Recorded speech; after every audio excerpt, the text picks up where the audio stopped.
by Afro Mobile.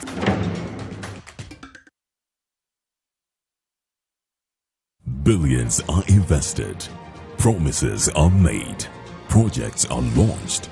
But what happens after the ribbon is cut? Are public fans delivering results? Are communities seeing the impact?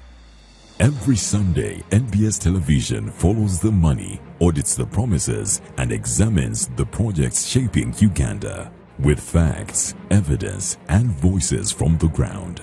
Fixing Uganda, auditing progress, demanding accountability. Every Sunday, only on NBS Television.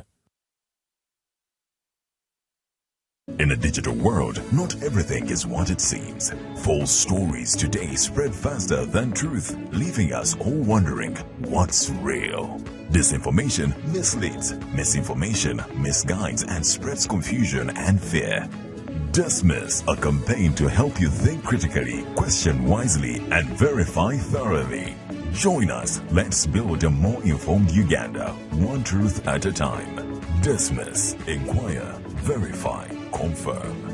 Together, let's fight fake news.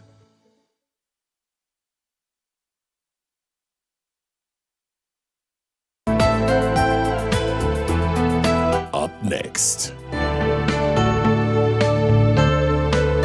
Brought to you by. Join us on 30th August 2026 at Kololo Ceremonial Grounds for the Cancer Run 2026. Starting at 6 a.m., Rotary Cancer Run 2026 is organized in partnership with Crystal Water.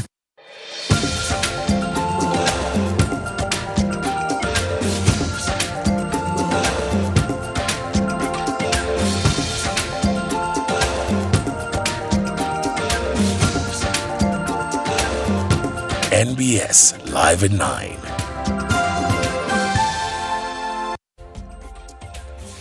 Days like today make a very good case why legacy media is still here for a very long time. Yeah. And why social media is a very risky place for you to find news. I'll tell you what, I'm glad you are tuning in today, just in case you want to verify some information you've been seeing on social media. In other words, we got you because we have verified information. We are responsible, some people are not. The headlines are even responsible. Is that a word? No. Let's get to that. Toro Kingdom releases a statement on the health of King Oyo Nyimba Kabamba Iguru IV, describing his condition as critical. President Yoweri Museveni speaks out on investment opportunities, asking Ugandans to embrace the culture of global business. He is now an exporter because many outsiders will be coming here and paying. Besigye's accuser says critical information was destroyed, leaving questions on how court will connect the dots. Of air tickets, you need to find out. Uganda Airlines back in the news over alleged double ticketing grounded aircraft. Try to investigate and find out why is it coming. There is a challenge. Shows Uganda records nearly 30,000 new cases. Speaker of Parliament concerned over the rising cancer cases. This is a public health crisis. And the good news is, Uganda has been declared Ebola free by the World Health Organization. This is NBS Live at 9 with Samson Kasumba and Vic.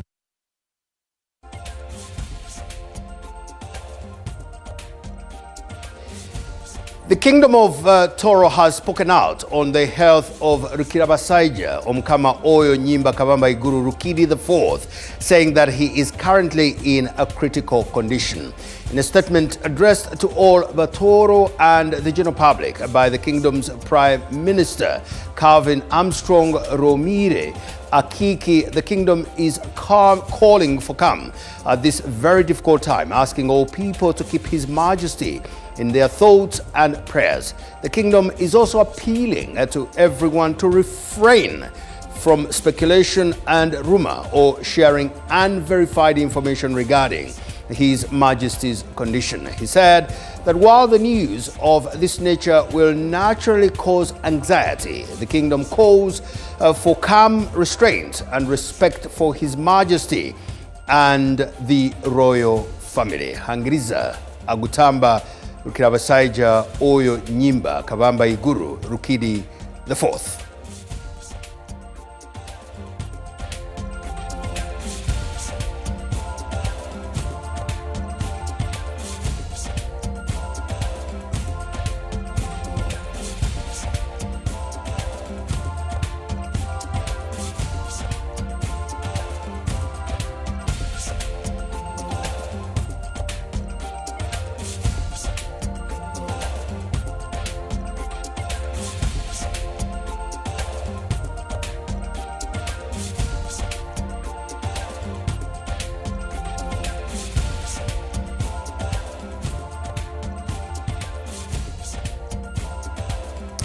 In some very good news, Uganda has been declared Ebola-free following the end of an outbreak that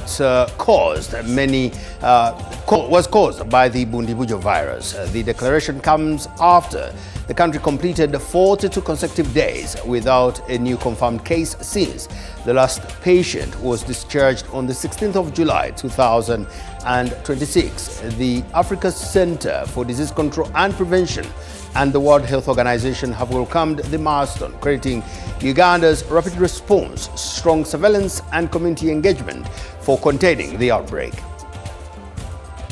Uganda has reached another major public health milestone, officially ending the Ebola outbreak caused by the Bundibujo species. The declaration follows 42 consecutive days without a new confirmed case since the last patient, an imported case, was discharged from care on 16th of July. Where we are now celebrating the discharge of the last patient. While handing over the certificate to Uganda's Health Minister Dr. Chris Baryomunsi in Addis Ababa, the World Health Organization Director General Dr. Tedros Adhanom Ghebreyesus says the 42-day period is twice the upper limit of Ebola's incubation period and is an internationally established benchmark for confirming the transmission linked to an outbreak has ended. The World Health Organization says that Uganda has demonstrated that with decisive action, Ebola outbreaks can be brought under control quickly. Uganda declared the interruption of local transmission on 28th of July after completing 42 days without a new locally acquired case. But surveillance and other outbreak control measures continued following the discharge of the last imported patient, providing an additional safeguard against undetected chains of transmission. Give the world a very good perception on the scale of the disease. During the outbreak, Uganda recorded 20 confirmed Ebola cases. 15 were imported from the Democratic Republic of Congo, while 5 were locally acquired among contacts and health workers linked to the imported cases. 18 people recovered while 2 died. More than 800 contacts were identified and monitored. The Africa Center for Disease Control says Uganda's experience demonstrates what decisive leadership, trusted communities and responsive public health systems can achieve. So we do ask that the Minister of Foreign Affairs engages in terms of these diplomatic countries to make sure that Ugandans can now be allowed to move to these other countries freely. Ugandan healthcare workers can be taken as expatriates to Kenya, to Congo, and the majority of those who are actually handling the Congo Ebola victims are Ugandan health workers. The milestone, however, comes as the Democratic Republic of Congo continues to battle an Ebola outbreak with close social and economic ties, cross-border trade and frequent movement of people between the two countries. Health authorities warn that neighboring countries remain at risk of imported cases. World Health Organization is therefore advising countries not to impose travel or trade restrictions because of Ebola. Thankfully, we do have Dr. Diana Twine, who is the Permanent Secretary for the Ministry of Health, and she is live for us and with us this evening. Doc, thank you so much for joining us this evening. Congratulations on the work done and the country getting out of this. What were your first thoughts when this certificate was dished out and we're now Ebola-free? It just confirmed what we thought was the reality when on 18th of July we announced that Uganda was Ebola-free, and it was just a matter of time that after 42 days, then World Health Organization would also confirm. We had analyzed the situation. It was just a matter of time. But what really means to us, it told a different story. This epidemic we've just concluded was a unique epidemic. But we are glad that we are out of that. However, we continue to be vigilant at the border because our neighbors are still battling widespread infection. And we cannot put guards down. We'll continue to strengthen our border health. We'll continue doing surveillance. and continue screening all the travelers that are coming in the country, especially those that are coming with trucks, because we can't stop trade and we can't stop humanitarian activities or security movements, but we continue to screen as they come into the country. We are very excited that we are out of that, because it is sad. It is sad the way our people have been treated on international scene.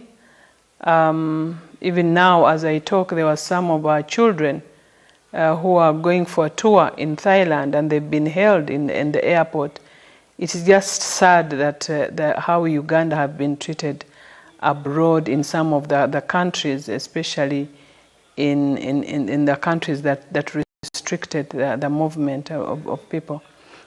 And they did not trust that we have capacity. We have proven to the world for many years that even when we have had many episodes of Ebola, we have never exported any single Ebola case to even the neighborhood, nor have we exported Ebola to any international community outside Africa.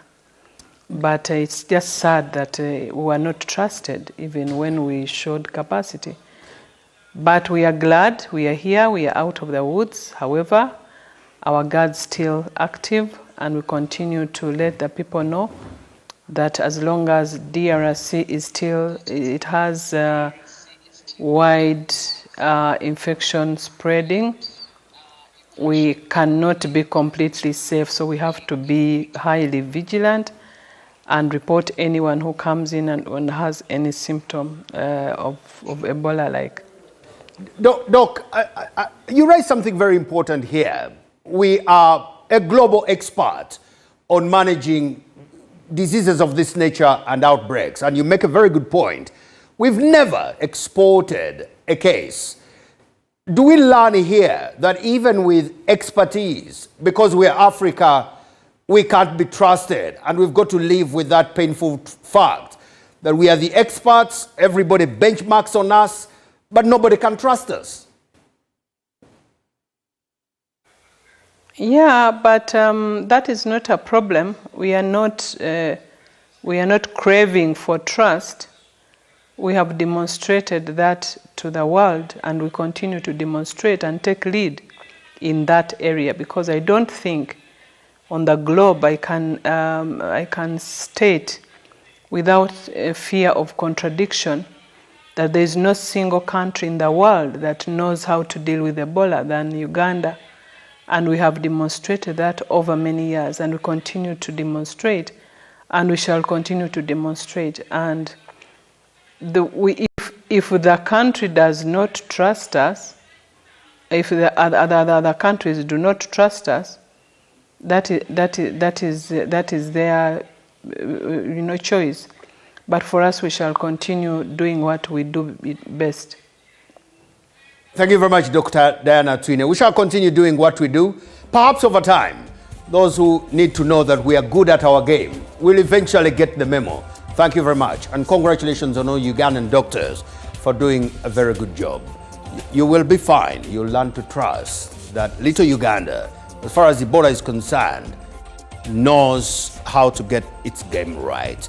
On matters investment, President Yoweri Museveni has challenged Uganda's business community to embrace the culture of global business as he officially opened the Marriott Hotel Kampala. The president also highlighted the growing role of institutional capital, including the shillings 32.8 trillion National Social Security Fund, in co-investing in Uganda's expanding economy. President Yoweri Museveni hailed businessman Paul Ngabirano's transition from an importer to a major Ugandan investor and a hotel owner, describing the development as evidence of what local capital can achieve when it moves into long-term productive investment. Rising above Nsambya Hill in Kampala, the Blue Twin Towers are more than just an addition to the Kampala skyline. They represent a convergence of local capital, international hospitality, and institutional investment.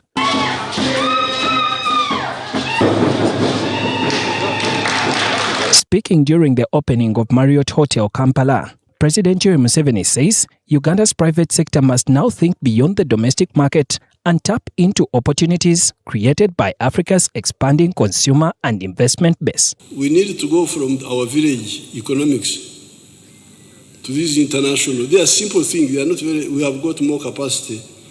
What we have here is a lot. But just to know the culture of the global business. The president is particularly pleased with businessman Posia Nongabirano's journey from importing goods into Uganda to owning a major hospitality asset carrying one of the world's most recognized hotel brands. So those people used to grow bananas and cows.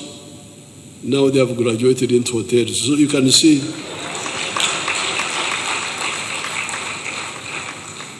government has gone through many transformations.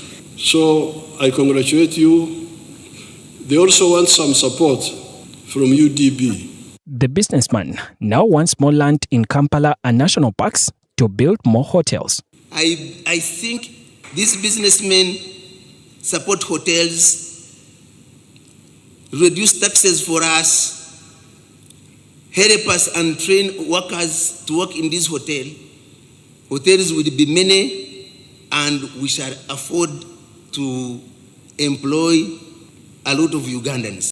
The Marriott Hotel Kampala and Executive Apartments has 181 rooms and suites, 3 restaurants, 6 conference facilities, and 96 fully serviced executive apartments. The investment, according to officials from Marriott International, reflects confidence in Uganda's tourism recovery and Kampala's role as a center of business, diplomacy, and conferences. We are particularly encouraged by the focus on growing the meetings, conference, and event sector and by opportunities ahead, including the African Cup of Nations 2027. But Kampala's internationally branded hotel supply remains relatively small, with the city having fewer than 2,000 internationally branded rooms compared with the more than 8,000 in Nairobi. The National Social Security Fund is among the institutional investors backing the development, a model Museveni says demonstrates the growing importance of Ugandan savings in financing productive assets. They make more money, but they are making money in things which don't solve our problem of jobs, which don't add to our GDP. The Uganda hotel owners have called for reduced tax from the current 27 direct taxes, a proposal that the Minister of Finance has agreed to review. I've asked them to write formally so that we study it. If we find any problem, we resolve it, sir. Building was done by a local company, SMS. Thousands of Ugandans were employed. So for me, I'm excited and happy. So this project means so much to us. And Uganda's message to the United States, China, and other global powers is that Africa and its expanding market is where the future of business will increasingly be shaped. Now let's move to the court of law. Key witness in the Kizza Besigye treason trial, British-American Andrew Wilson, has revealed that the original copies of his documents, including a memorandum of understanding to supply arms, had been destroyed because he feared they could cause him trouble, particularly in light of his frequent travels. Wilson made the allegations as he presented more videos and audio recordings allegedly made in Geneva, Switzerland in 2024, where he claims he met Besigye for the 3rd time. The High Court in Kampala was on Thursday once again presented with audios and audio recordings made by Andrew Wilson Orlando, the British-American witness, testifying against Dr. Colonel Kizza Besigye. The 2-hour 9-minute video recording prompted Wilson to make several additional claims, including the idea that he destroyed many documents because he couldn't fathom the idea of being caught with them while he travels. He said he had only sent copies of the documents to the Ugandan security apparatus and could no longer produce the originals. Wilson also alleged a plot to assassinate the president of Uganda, including deployment of 2 foreign mercenaries whom Wilson referred to as white men. And what was he demonstrating there? I'm not sure. Can you replay it? Replay it in about 30 seconds back.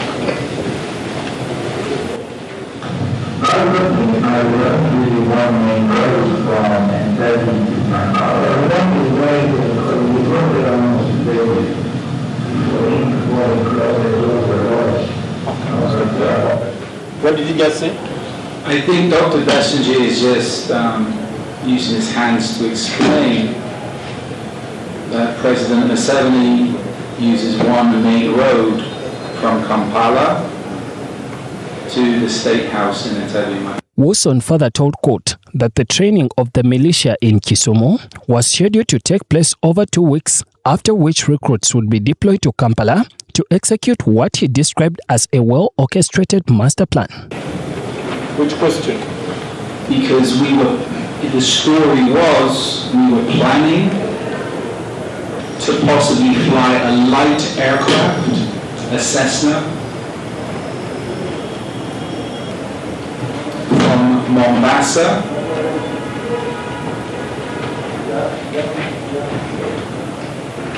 or Mogadishu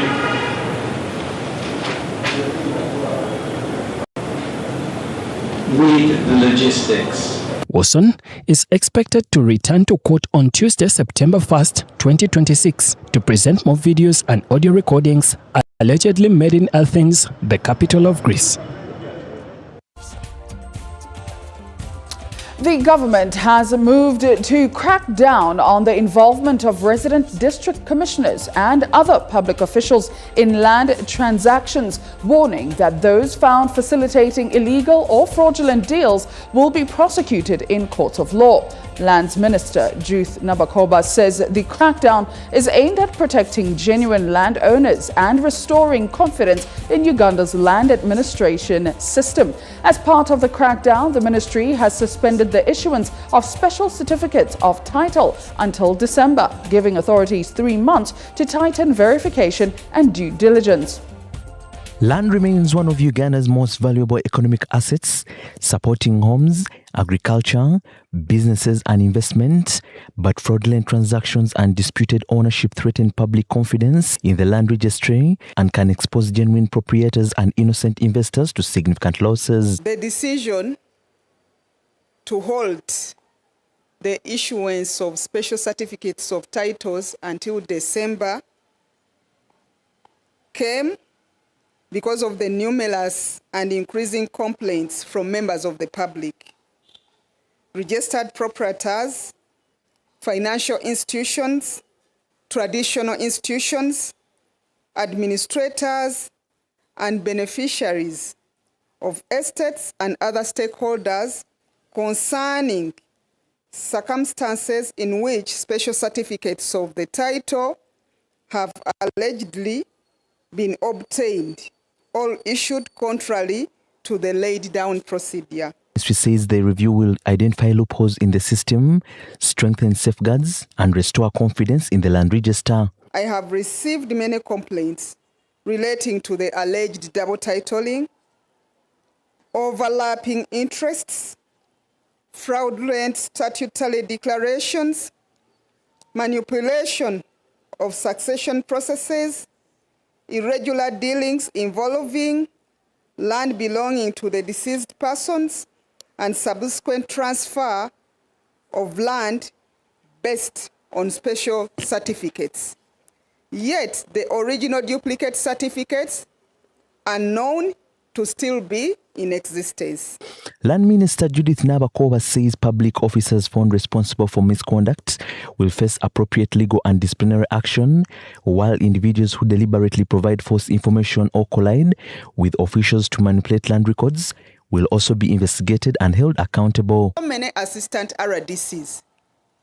Everyone is moving in a different direction and they are making decisions which are not informed by law, and we cannot allow that to continue when we haven't guided the country. That's why we are coming up to say no. Enough is enough. Those of you who opened offices wherever they are, please stop. Land Feedback brought to you by. In business, you need advice, solutions, and sector expertise when it matters. Your office space looks great. What's next? We get it. Absa Business Banking. Well, let's get to our feedback question this evening. Hashtag NBS Live at 9 is what you're using to answer those questions. The question is, suggest ways in which the land question can be managed across the country? That is the question we're asking this evening. Well, let's see what some of the people had to say. Arthur says introduce transparent legal aid desks at district land offices to assist poor households in defending their customary occupancy rights against unlawful evictions. Somebody else says, Sissy says, everything said and done, government should never be allowed to own land. It's the only thing Ugandans have left to possess. That's exactly what you think over there on our feedback. We're going to be going to the break, but before that, more to come. More to come. Brought to you by Global Paint. How? For the seating. For us, we use Global Mat. Global Paint, a reliable product. Access unsecured loans of up to 500 million Uganda shillings plus 6 months of free banking. Ko NCBA Bank. Chigwa kuwerere. Visit any NCBA Bank branch today and unlock the momentum your business deserves. NCBA Bank. Go for it. Well, the Speaker of Parliament has raised alarm over Uganda's rising cancer burden, revealing that the country registers 30,000 new cancer cases annually. We're going to be talking about that a little bit more only after the break.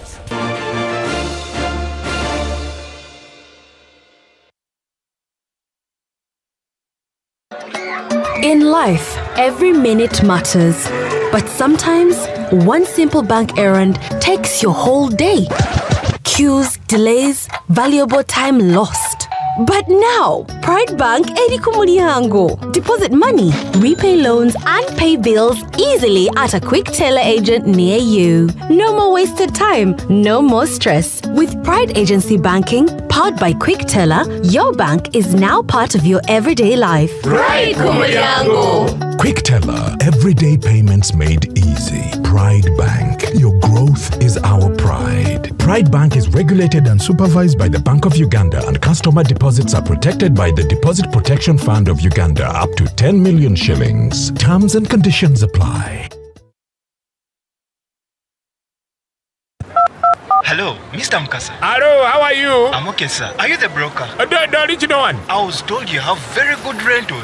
That is right.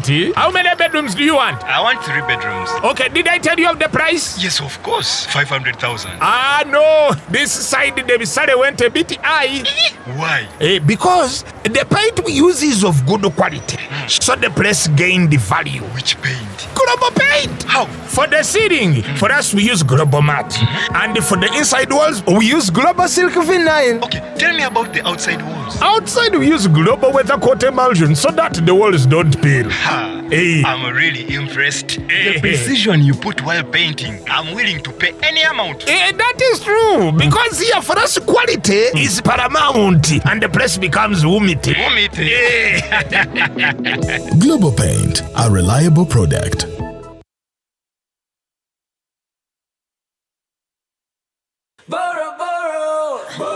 Mami! Wanje sabo. Ugambotia. Wina kachi. Ha. Kagulinzi teka ko. Teka kagulinzi. I want everything, eh? Okay. Yes.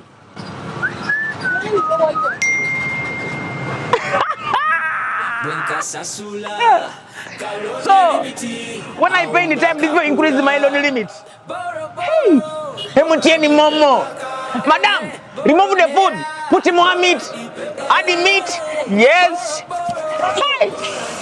Now, these are the fruits of paying your loan is in time. That's right. Every time you repay your Momo loan on time, your loan limit can increase, giving you access to more money when you need it most. Dial *165*5# to borrow, pay back, and grow your limit with Momo loans. You have juice? Yes. Juice in me.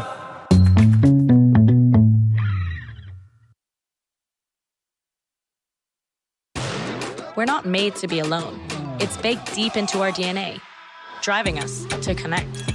Because we know that when our tastes are as diverse as our world, the world becomes a magical place. And that when we experience life with each other, everything changes. As the world's #1 vodka, all we do is about that.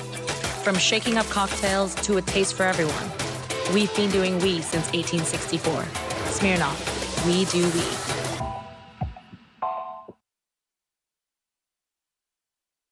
There is a new era of elegance and it begins at your event. At Peno Events, we have upgraded with fresh, modern, stylish event pieces designed to transform any space into a masterpiece. From luxury tents to elegant furniture to premium mobile washrooms, hand wash stations, lounge sets, parasols, wooden chairs, modern chair set, banquet setup.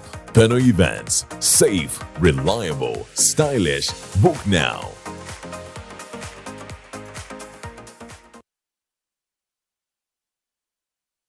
Every business begins with belief. The belief that tomorrow can be bigger than today. But waiting to be paid should never hold ambition back. With NCBA Working Capital Solutions, unpaid invoices become opportunity.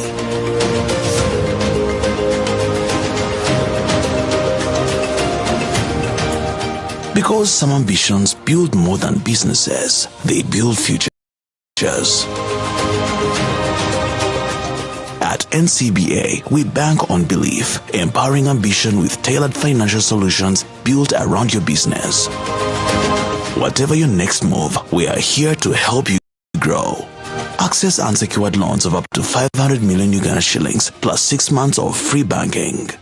Ku NCBA Bank, Chigwa Kuwerere. Visit any NCBA Bank branch today and unlock the momentum your business deserves. NCBA Bank. Go for it.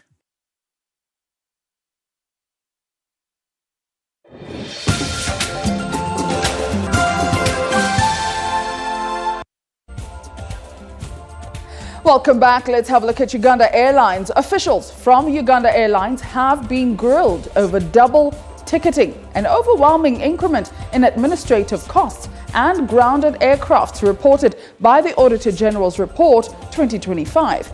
In the interface, the Uganda Airlines CEO, Goma Wake, updated Parliament on the status of the airline, including the airline health, revealing that the aircraft fleet okayed for purchases will be received in 2032. Members of Parliament on the Public Accounts Committee on Kusase have tasked the Uganda Airlines management to investigate the double ticketing for passengers. This after the MP representing persons with disabilities revealed to the committee that he has been a victim of double ticketing, stating that 2 other passengers were stranded after all possessing boarding passes with the same seat number. Of air tickets, you need to find out, because for you may be sitting at the office. You don't know what those people in the field are doing. This thing happened to me, myself, and I'm on record. It is either she accepts that there were duplication of tickets or not, because those are the losses. It is either she accepts that there were duplication of tickets or not, because those are the losses. Speaking to the committee, the CEO Uganda Airlines revealed that he inherited an airline with multiple challenges ranging from grounded fleet over engine challenges, failed relations with the maintenance company Rolls-Royce, which also caused a fleet shortage. He told the committee that they're working with some aircrafts on wet lease. He revealed that the aircrafts in pipeline for purchase are to be available in 2032. These airplanes, we ordered it from Boeing. The fact that we ordered it today does not mean we'll get it in 6 months or 1 year or so.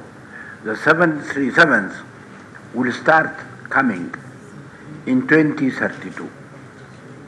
This is advance you need to order airplanes. In 2032, all the 4 airplanes will be delivered in 2032. Some MPs raised concerns on the growing cost of administration revealed by the Auditor General in the 2025 audit report, which is said to have drastically increased from 4 billion shillings to 21 billion shillings in a period of just 1 year. They also questioned the deteriorating asset of the aircraft and the questionable fuel supplies. 21 billion. The last financial year, which is actually 2024 June, they showed that indirect administrative costs were 4.5 billion. In June 2025, it shot to 21 billion. Let's conclude. Yeah, I'm explaining as to why there is an increase in the costs. So one of those is fines and penalties, and I've mentioned that we have contractual commitments that have clauses that have fines and penalties. Those contracts can be provided.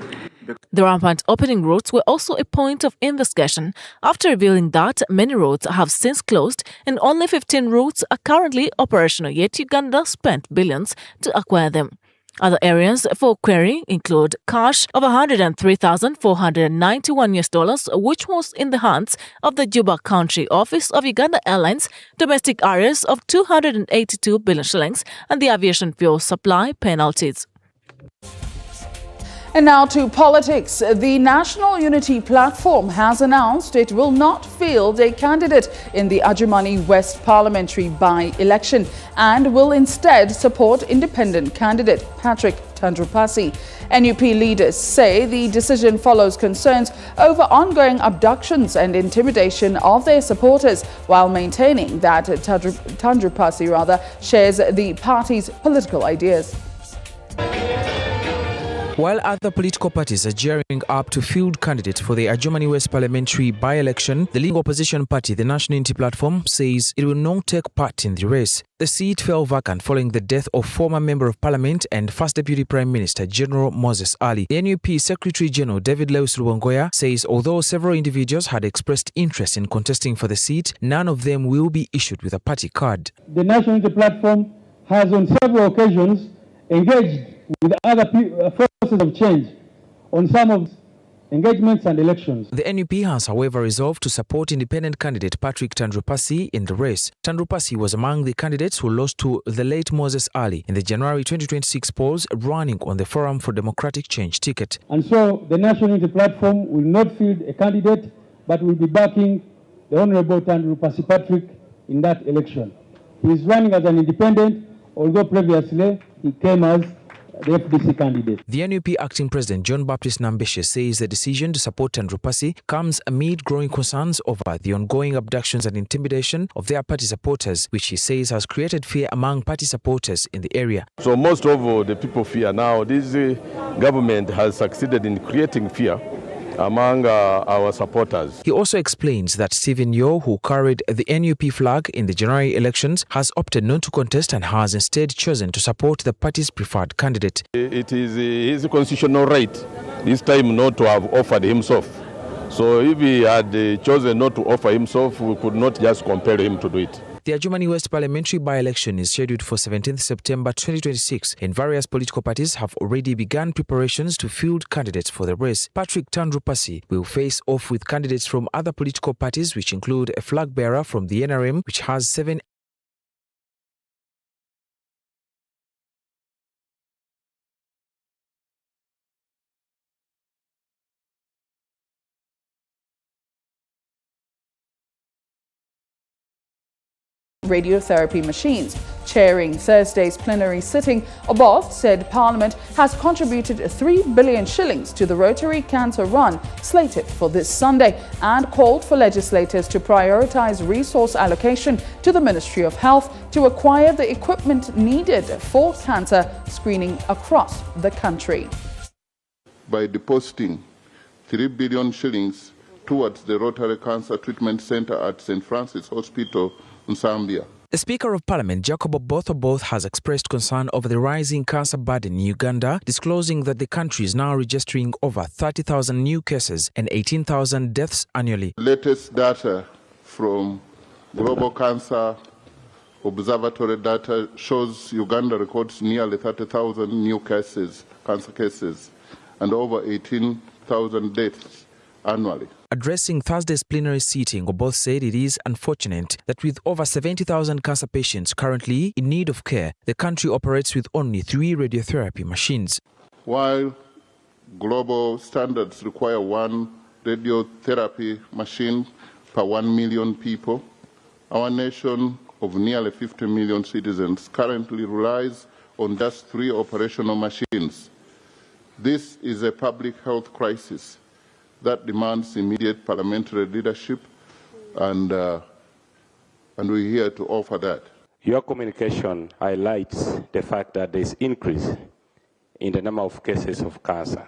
Legislators also raised concern over the limited screening capacity, noting that the entire country operates with only 1 cancer screening van that was recently donated.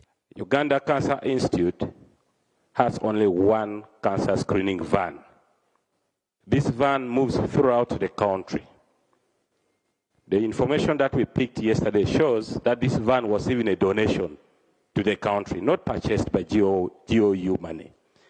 The team from Cancer Institute indicated that they have budgeted for 4 consecutive years for them to buy more cancer screening vans, but money has not been availed.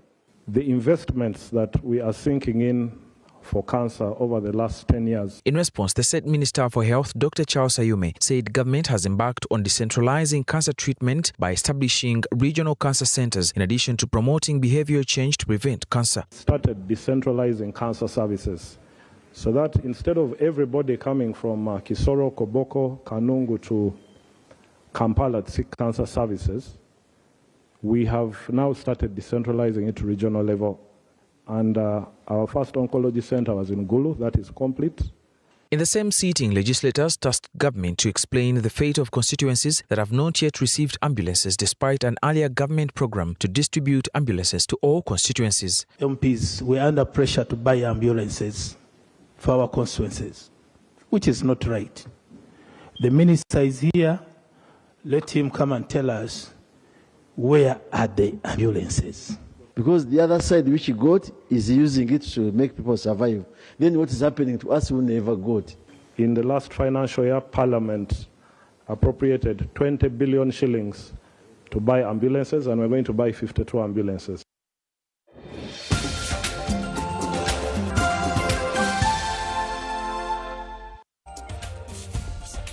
How about we get to our social spotlight this evening? The Toro Kingdom says official communication, listen to this, official communication from the Prime Minister's office to all the people of Toro and public.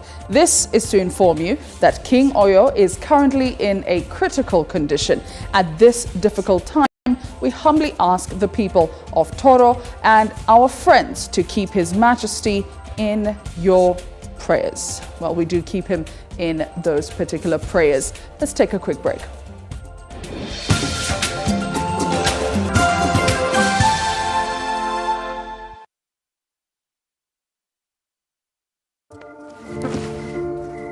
Before the medal, before the success, there are mornings no one sees, days you carry alone, days the doors won't stay open, days you need more than you have, fighting for something bigger than yourself. In those moments, it is the people that show up for us. A hand, a loan, a door that stays open. A silent push to get you moving again.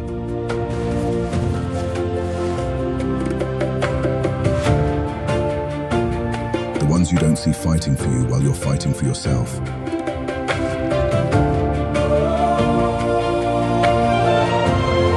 That's what it means to have someone on your side.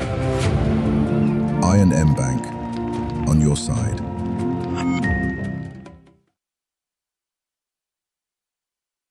Uganda Warigi has been part of our biggest moments. One spirit, one pride, one UG. Is that a UG? Yes, it is. Is that a UG? Yes, it is. Well, if it's UG, let's go cheer. Uganda Warigi, the spirit that binds us. Why pay for someone else's repairs? Say goodbye to hidden costs and hello to peace of mind of a brand new start. Discover the Suzuki range of unmatched fuel-efficient and reliable options. From the iconic Jimny to the new Across Hybrid. Find the perfect blend of style and world-class efficiency. Upgrade today and enjoy 1 year of free fuel and comprehensive insurance, plus 2 years of free service and a 3-year warranty. Trade in your current car or choose financing to start driving as you pay installments. Don't wait. Visit the Suzuki showroom today or call 0800-211-033 to get started. Spice up your breakfast with Prestige margarine, easy to spread and fortified with vitamins A, D and E in the original and vanilla flavor, turning everyday moments into quiet indulgence. And now, a delightful new experience unfolds. Introducing Prestige Fruity, a luscious fusion of creamy spread and strawberry flavor, bringing everything you love into one simple, delicious layer. No extra spreads, just pure fruity satisfaction in every bite. Prestige margarine, sprayed it, taste it, love it. Available in all shops and supermarkets nationwide. Distributed by Chapa General Enterprises, located at shop number 3, Rafik Building, Chikuwo, Kampala.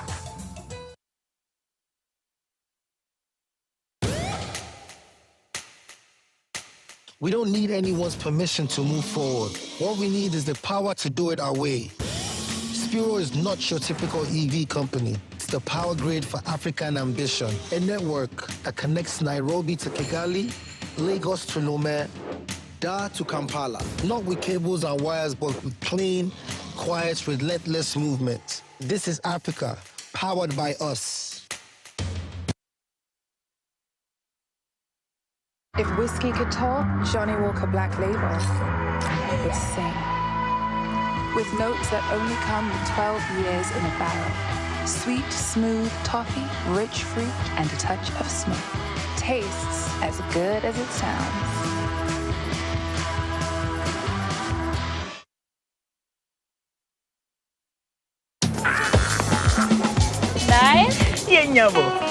You wanna make tasty food and sales. You wanna do that doesn't steal. Candaling one no ya nai. Sika de buto one nai. Nairo akro ya Sika de buto one nai. Candaling one no ya nai. Cook better, sell better with modern healthy cholesterol-free cooking oil and modern non-sticky wheat flour. Modern Yenyabo. I'm sick and tired of running after the Afro Urban presents Kigali Meets Kampala, featuring Rwanda's Mike Kaihura and Uganda's Cohen JC. Live on Saturday 29th August at Motive Bugolobi. Get ready for an unforgettable night of music, culture and non-stop vibes. Tickets are available now at quicket.co.ug. Powered by Club Pilsner. Refreshingly different. Excess consumption of alcohol is harmful to your health. Not for sale to persons under 18. Please drink responsibly.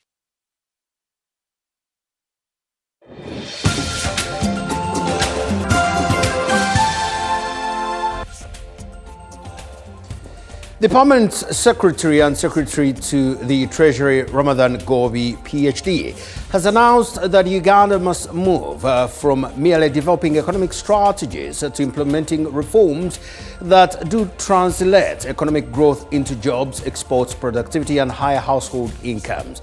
Gobi was speaking at the 10th Economic Growth Forum held in Kampala, where he said the 9 previous fora held since 2017 had helped the country identify major constraints to economic growth.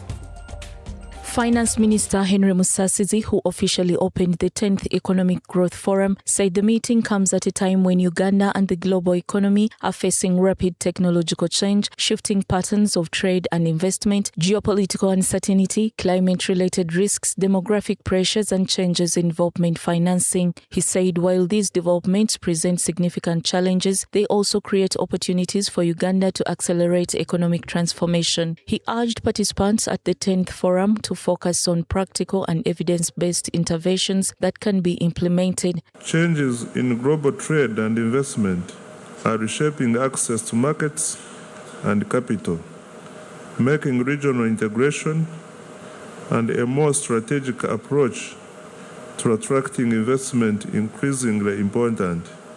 Meanwhile, growing climate change pressures mean Uganda will need place greater emphasis on adaptation and climate-smart investments to sustain growth. The Permanent Secretary and Secretary to the Treasury, Ramadan Gobi, said Uganda's economy has recovered with economic growth returning to above 6%. He, however, said the recovery must be supported by reforms capable of sustaining growth and translating it into increased investment, production, exports and employment. The next phase, therefore, must be execution discipline. We want to turn this evidence into reforms, into investment, and then the investments turn into productivity. He said the challenge now is no longer identifying what needs to be done, but ensuring that agreed reforms are implemented effectively and at a scale. Is that Uganda's PIM problem is no longer mainly the absence of systems, it is failure to enforce them. The discussions at the 10th Forum are centered around 5 key commitments identified as critical to achieving Uganda's tenfold growth ambitions. These include broadening the tax base, deepening compliance and evaluating tax incentives, improving public investment by funding fewer but better prepared and high-return projects, and strengthening trade and farms by moving beyond facilitating trade to building competitive exporters and domestic suppliers. Let's talk about the Acting Minister of Education and Sports, Dr. John Chrysostom Muyingo, has challenged the National Council for Higher Education to tighten quality assurance, accountability and integrity in Uganda's higher education sector as universities face rapidly changing labour markets and technological demands. Dr. Muyingo says higher education must produce graduates with skills relevant to the labour market, warning that academic qualifications will have limited value if they do not translate into employability. By launching the National Council for Higher Education 5-year strategic plan, service delivery standards and client charter, the Acting Minister of Education and Sports, Dr. John Chrysostom Muyingo, identified employability, research and innovation, technology, integrity and accountability, and inclusiveness among the areas that require greater attention in higher education. This strategic plan aims at guiding the regulator's operations and improving the Council's accountability to institutions and other stakeholders. Dr. Muyingo says rapid technological advancement, digital transformation and artificial intelligence are reshaping the sector, thus calling on institutions to ensure that no one is excluded from the emerging opportunities. Putting quality assurance at the heart of higher education. Underlying that quality is number one. Number two, strengthening employability and relevance. If our people want to be employed, what we are giving them doesn't mean anything. The minister says the strategic plan, service delivery standards and client charter should guide the National Council for Higher Education's planning, budgeting, staff management and engagement with stakeholders while providing a basis for monitoring the quality and efficiency of its services.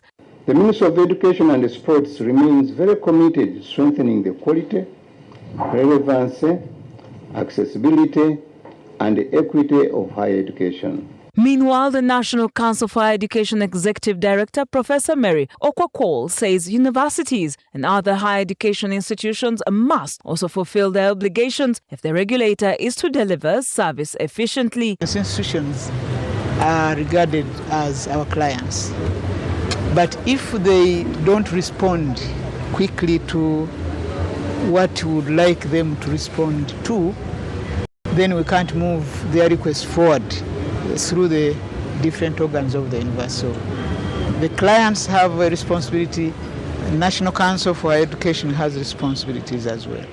And obligations. The government says inadequate funding is hindering the transition and dissemination of weather and climate information to smallholder farmers. According to the Assistant Commissioner for Weather Forecasting Services of the Ministry of Water and Environment, Dr. Isaac Mugume, reaching farmers with timely information remains a major challenge for the country's meteorological services. That word bothers a few. Uganda is struggling to deliver timely and locally relevant weather information to smallholder farmers with limited funding, language barriers, and unequal access to digital tools hindering efforts to help farmers adapt to changing climate conditions. The Assistant Commissioner for Weather Forecasting Services at the Ministry of Water and Environment, Dr. Isaac Mogome, attributes the challenge to inadequate funding, which has constrained the Ministry's ability to translate forecasts into numerous local languages and to maintain critical meteorological equipment and infrastructure. The ministry, now we are following the program structure. The allocation to the Department of Meteorological Services is quite small, something to less than 20 billion for say, and this is for a national services. Dr. Joab Ezra Agaba, a lecturer at Makerere University's College of Computing and Information Sciences, says the challenge is not only producing weather forecasts, but also ensuring that farmers receive information that is specific enough to guide their decisions. Giving them agricultural advisory information on mobile phones through voice calls that are made in local languages, and also giving them text messages or SMS messages, also in the local languages. However, Professor Florence Muhanguzi, an associate professor at Makerere University's Institute of Gender and Development Studies, says access to mobile phones does not necessarily mean women can independently use them to access agriculture and weather information. If we are to provide information through digital, we need to ensure that we deal with the men's control over these digital tools.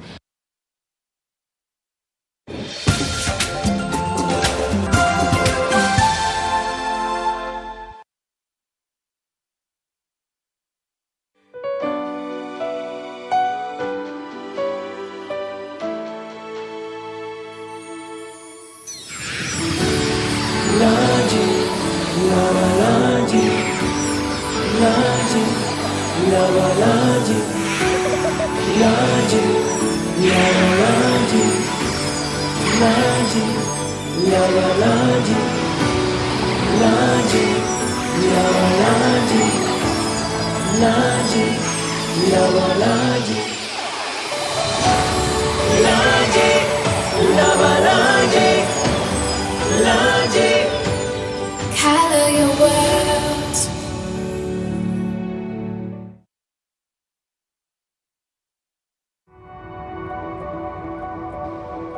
You need a bigger space to grow your business. You need more equipment to meet demand. You need to make sure everyone gets paid on time.